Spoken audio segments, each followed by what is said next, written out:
Bien, bonjour à tous. Je vais donc me livrer à un exercice pour moi inhabituel, hein, parler tout seul devant mon ordinateur et m'adresser à vous à distance, distance dans le temps et dans l'espace. Gonzague de Vaux nous a donc proposé 5 questions et je vais tenter d'y répondre non pas question par question, mais de façon un peu transversale en différents points. Le premier point que je voudrais évoquer, c'est celui finalement des acteurs patrimoniaux.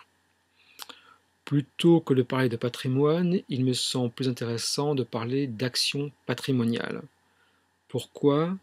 Parce qu'un bien patrimonial est toujours le résultat d'une action que le désigne comme telle, tout à la fois action de connaissance et action politique de mise en présence d'un passé, via donc ce bien. Plutôt que de parler de patrimoine, il me semble donc plus intéressant de parler d'action patrimoniale. La question essentielle alors à mes yeux est de savoir qui participe à la désignation des biens qui font patrimoine sur un territoire, qui participe, avec quel rôle et selon quel jeu de valeurs. Pour reprendre les mots de l'une des questions de Gonzague, qui définit ce qui fait identité sur un territoire dans son rapport au passé, avec quel dispositif. La question me paraît primordiale pour un parc qui, par principe, met l'habitant au cœur, au centre de ses préoccupations et de sa politique. C'est la question de la démocratie ou de la participation patrimoniale. Et nous ne sommes pas là, plus là, dans le registre de la pédagogie et de la diffusion des savoirs. Un réseau de musées dans un parc, de ce point de vue, est-il pareil, identique à un réseau de musées qui serait hors parc? Quels seraient alors, quels peuvent être alors les caractères particuliers de sa gouvernance?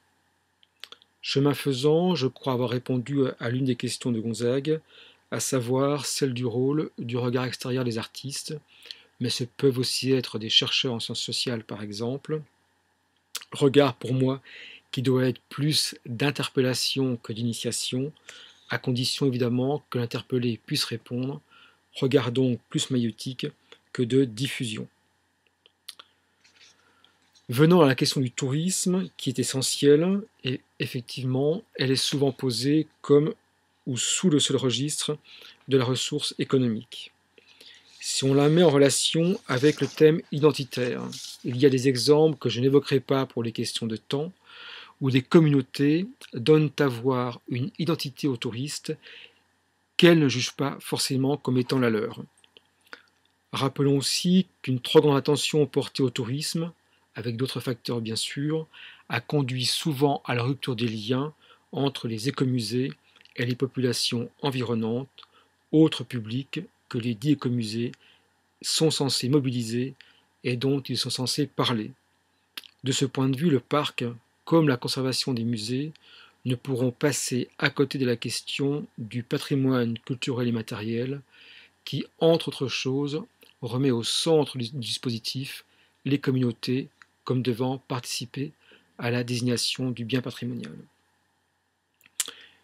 Parler identité d'un territoire, comme le fait Gonzague dans une de ses questions, me semble-t-il, néglige le fait, pardonnez-moi, néglige le fait qu'il peut y avoir plusieurs versions d'un même territoire selon les individus et les groupes qui le parcourent.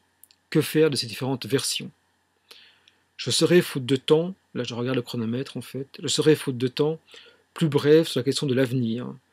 L'action patrimoniale, en tant qu'elle est présence du passé, peut avoir un rôle d'anamnèse, elle peut amener à dessiner les caractéristiques d'un territoire, elle peut aider, si elle s'affranchit d'une possible nostalgie, à passer à autre chose, à construire aussi un bien commun, une communauté de vue. Enfin, rapidement, en guise de réponse à la question sur le décloisonnement patrimoine naturel, patrimoine culturel, juste une périphrase, parce qu'il n'y a pas de nature sans culture qui la nomme.